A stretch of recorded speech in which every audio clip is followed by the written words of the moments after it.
Okay guys, yung ating papisa guys. Ayan guys, ang dami na nila. Yan.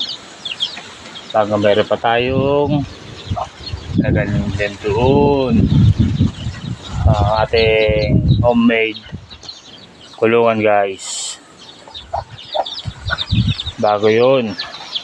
Ayun yung malibog na ano, barako natin. Malaking manok. Siya lang itong tumira dyan sa mga babae na yan. Bago. Ito pa. Yan. Ito yung pinakamalibog sa lahat. Yun, may palimlim pa rin tayo dun. Yung isa na itlog lang itlog. Hindi naman makawapisa. Ang itlog niya guys, 20 na. Kinuha natin yung 14 nilagay sa incubator. 20 na, may dagdag pa. Dumagdag pa uli.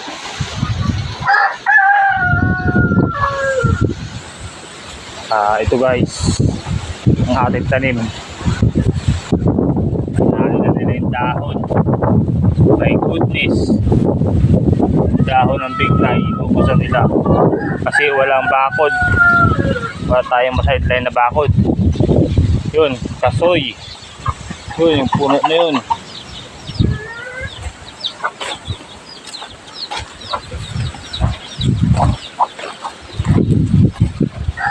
Ito.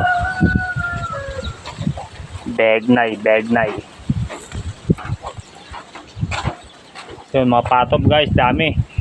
Ito guys, yung aking inakay na gala guys. Yan, gala ng gala.